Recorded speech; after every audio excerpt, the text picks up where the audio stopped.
क्या? परिमल जो शादीशुदा है वो कह रहा है, इसलिए बजाय मेरे दिल की बात समझने के वो मुझे परिमल समझ के क्या। दोस्तों नमस्कार। धर्मपाल जी की श्रद्धांजलि श्रृंखला में आज हम बात करने जा रहे हैं हिंदी चलचित्र के उस कलाकार की जो जब पर्दे पर आते थे तो भीड़ तालियां बजाती थी, दिल धड़कते थे और चेहरे अपने आप मुस्कुरा उठते थे।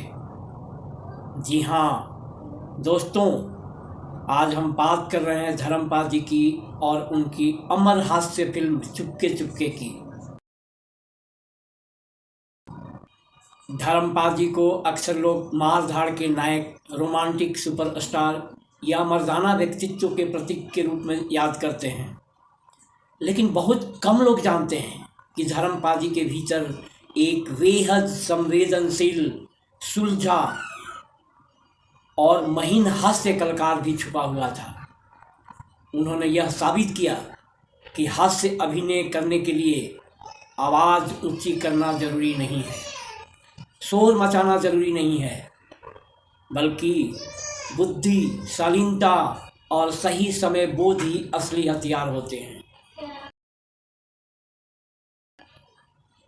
अगर हम पीछे जाएं तो धर्मपाल जी ने हास्य की झलक हमें पहले ही शोले में दिखा दी थी।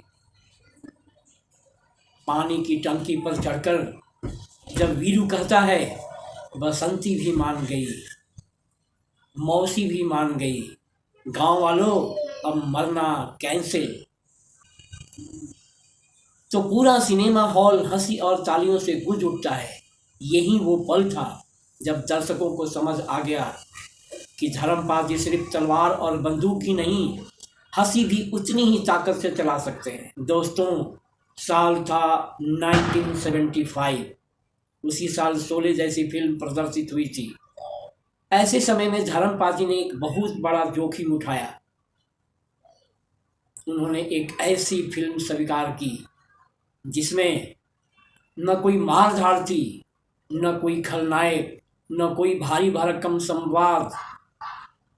फिल्म थी चुपके चुपके और निर्देशक थे ऋषिकेश मुखर्जी, जिन्हें साधारण बातों का असाधारण जादूगर कहा जाता है।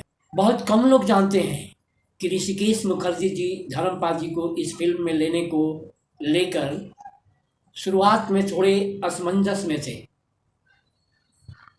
उन्हें डर था कि इतने बड़े सितारे को इतनी सादी और बुद्धिजीवी हास्य फिल्म में दर्शक स्वीकार करेंगे या नहीं। लेकिन धर्मपाल जी ने समय कहा, मुझे सितारे की तरह नहीं, एक अभिनेता की तरह देखिए। यही बात ऋषिदा का दिल जीत ले गई।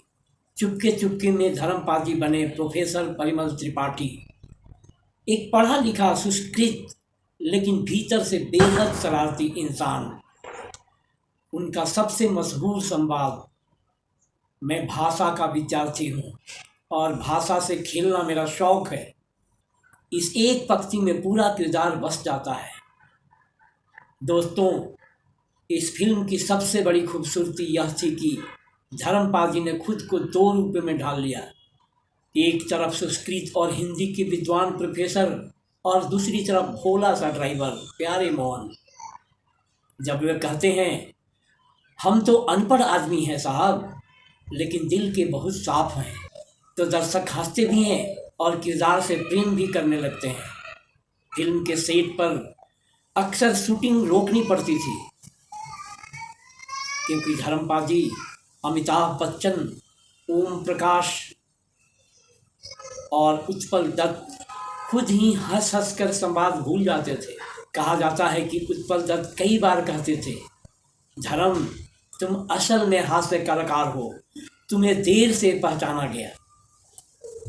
चुपके चुपके हमें सिखाती है कि हास्य में अश्लीलता जरूरी नहीं, अपमान जरूरी नहीं।